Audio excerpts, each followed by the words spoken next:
नमस्कार, मी श्वेता अंकले. तरुण भारतच्या न्यूज बुलेटिन मध्ये आपल्या सर्वांचे स्वागत. आता पाहूया ठळक घडामोडी.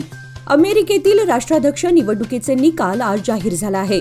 डोनाल्ड ट्रम्प हे पुन्हा एकदा अमेरिकेचे राष्ट्राध्यक्ष झाले आहेत.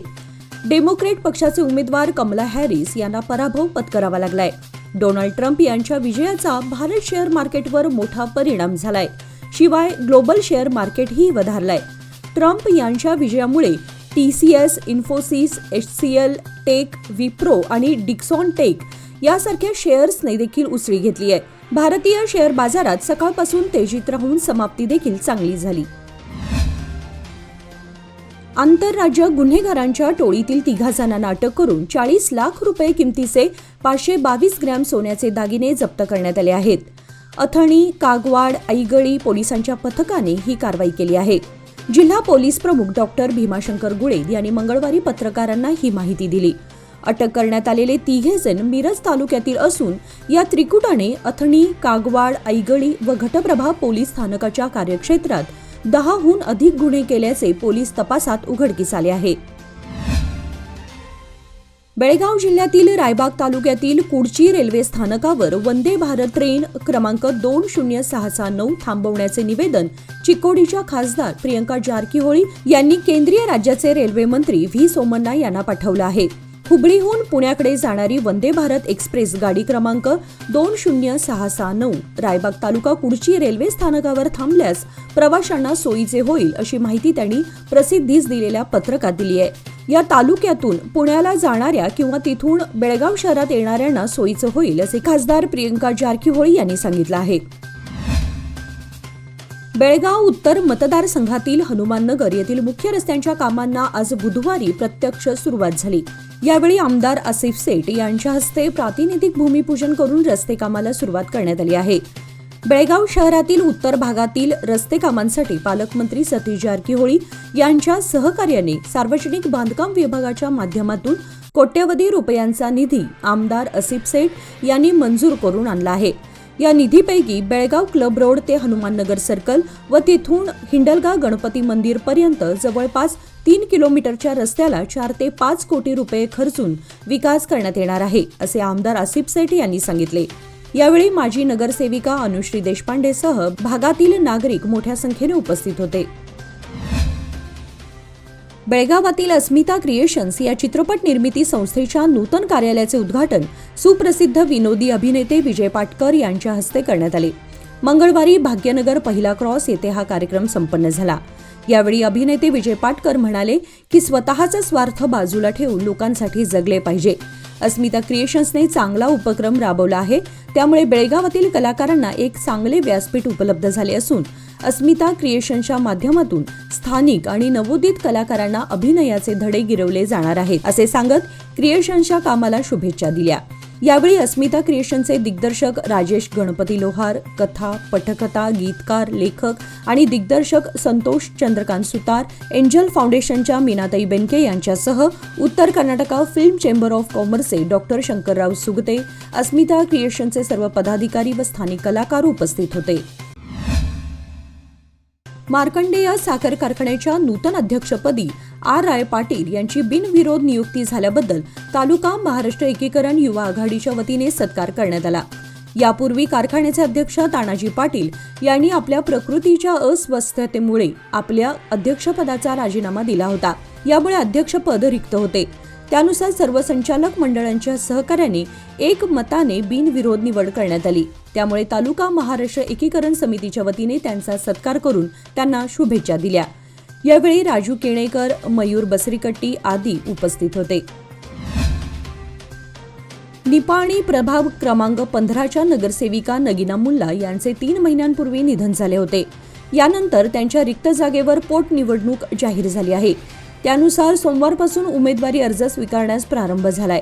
मात्र सोमवार नंतर मंगळवारी पोटनिवडणुकीसाठी एकही उमेदवारी अर्ज दाखल झाला नव्हता. सदर पोटनिवडणुकीसाठी 3ही पक्षांमध्ये उमेदवार निश्चितीचा घोळ अद्याप कायम आहे. या ठिकाणी जाहीर झालेल्या निवडणूक कार्यक्रमानुसार 11 नोव्हेंबरपर्यंत उमेदवारी अर्ज दाखल करण्याची अंतिम मुदत आहे. 12 नोव्हेंबर रोजी उमेदवारी अर्जाची छाननी होऊन 14 नोव्हेंबरपर्यंत अर्ज माघारी घेण्याची मुदत आहे. 23 नोव्हेंबर रोजी सकाळी 7 ते सायंकाळी 5 वाजेपर्यंत मतदान होणार आहे. त्यानंतर 26 नोव्हेंबर रोजी निकाल जाहीर केला जाणार आहे.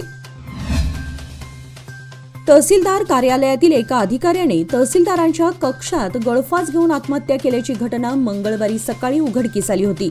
या घटनेने एकच खळबळ माजली होती. मंगळवारी रात्री तहसीलदारांसह 3 जणांविरुद्ध FIR दाखल करण्यात आलाय. तहसीलदार कार्यालयातील अधिकाऱ्याने तहसीलदारांच्या कक्षात आत्महत्या का केली याचा शोध घेण्यात येत आहे. कुटुंबियांनी तहसीलदार बसवराज नागराळ, सोमू व अशोक कब्बल्लीगेर या 3 जणांविरुद्ध FIR दाखल केलाय. रुद्रण्णाच्या आत्महत्येला हेच 3 जण कारणीभूत असल्याचा आरोप कुटुंबियांनी केलाय. जमखंडी तालुक्यातील एका तरुणीने कृष्णा नदीत उडी घेऊन आत्महत्या केल्याची घटना आज उघडकीस आली. आत्महत्या केलेल्या तरुणीचा मृतदेह आज बुधवारी सापडला आहे.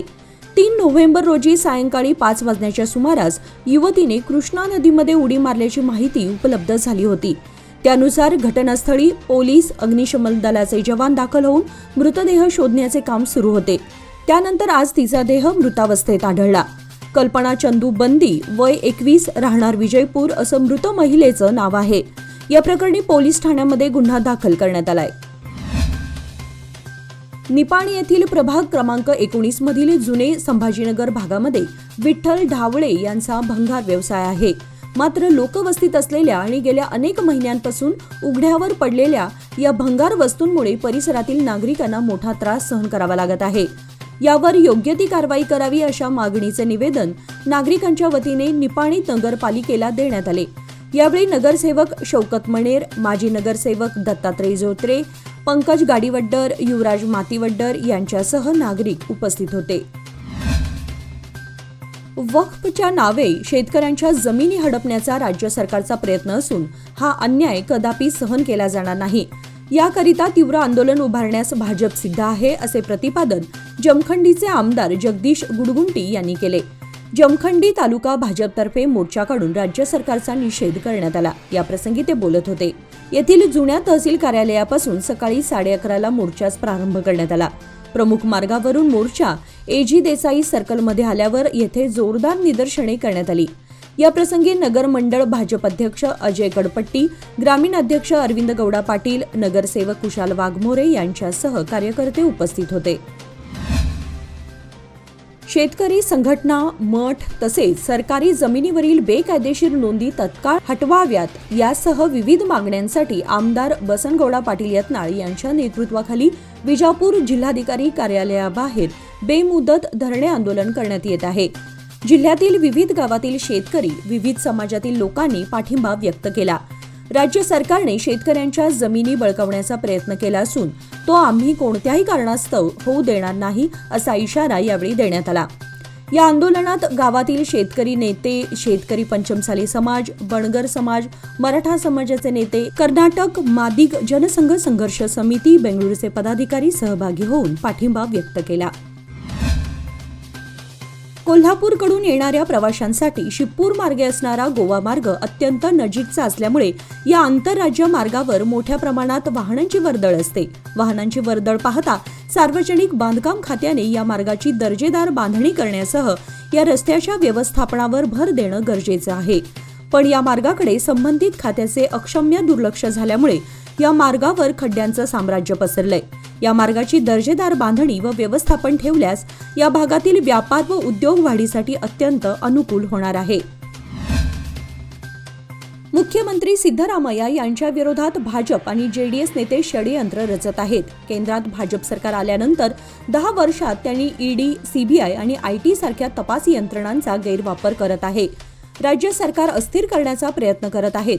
त्यांना मुख्यमंत्री सिद्धरामय्या यांचे जनपर कार्य सहन होत नाही, याचा निषेध व्यक्त करीत आज दलित संघर्ष समिती बेळगाव शाखेच्या वतीने अर्धनग्न अवस्थेत तीव्र निदर्शने करून जिल्हाधिकाऱ्यांमार्फत राष्ट्रपतींना निवेदन देण्यात आले. बेळगाव जिल्हा दलित संघर्ष समितीच्या वतीने मुख्यमंत्री सिद्धरामय्या यांच्या विरोधात भाजप आणि JDS षडयंत्र रचत असल्याचा निषेध व्यक्त करण्यात आला. बेळगावमधील चन्नमा सर्कलमध्ये मनुवादी, केंद्र भाजप सरकार, पंतप्रधान मोदी तसेच भाजप आणि JDS नेत्यांच्या विरोधात जोरदार घोषणाबाजी करण्यात आली. बेळगावच्या तहसीलदार कार्यालयात एसडीए रुद्रना यडवण्णावर यांनी केलेल्या आत्महत्येनंतर एकच खळबळ माजली असून त्यांनी मृत्यूपूर्वी डेथ नोटमध्ये महिला आणि बाल विकास मंत्री लक्ष्मी हेब्बाळकर यांच्या स्वीय सचिवांच्या नावासह इतर नावांचाही उल्लेख केलाय। या प्रकरणी मंत्री हेब्बाळकर यांच्या स्वीय सचिवांच्या नावाचा उल्लेख केल्याने मंत्र्यांवर आरोप होत असून या प्रकरणी मंत्री लक्ष्मी हेब्बाळकर यांनी प्रसार माध्यमांना प्रतिक्रिया देत या प्रकरणाची निष्पक्ष चौकशी व्हावी असे सांगितले। यावेळी बोलताना त्या म्हणाल्या की एसडीए रुद्रण्णा यांना आम्ही तहसीलदार कार्यालयात कधीही भेटलो नाही। अशा घटना घडू नयेत। त्यांनी केलेल्या आत्महत्या प्रकरणी प्राथमिक तपास सुरू झालाय। रुद्रण्णा यांच्या कुटुंबियांच्या दुःखात आपण सहभागी आहोत असे त्यांनी स्पष्ट केले। केवळ निवडणुकीपुरतं येऊन मतांचा जोगवा मागणारे आता खूप आहेत, पण मी सातत्याने तुमच्या सेवेत आहे। मतदारसंघाच्या सर्वांगीण विकासासाठी एकदा मला साथ द्या असे आवाहन चंदगड विधानसभा क्षेत्राचे अपक्ष उमेदवार शिवाजी पाटील यांनी केले। गडहिंग्लज तालुक्यातील विविध गावांमध्ये त्यांनी मतदारांशी संवाद साधला। यावेळी शिवाजी पाटील पुढे म्हणाले की आरोग्य शिबिर, रोजगार मेळावा व समाजोपयोगी कार्यक्रमातून सातत्याने चंदगड, आजरा, गडहिंग्लज तालुक्यात कार्यरत आहे। कोणताही राजकीय वारसा नाही, संस्था पाठीशी नाही, पण सर्वसामान्यांच्या जीवावरच मी उभा आहे।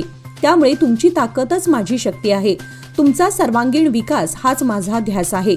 तुमच्या सेवेतच राहण्याचा माझा मानस असून त्या दृष्टीने मी गेली 5 वर्षे मतदारसंघात काम करत आहे।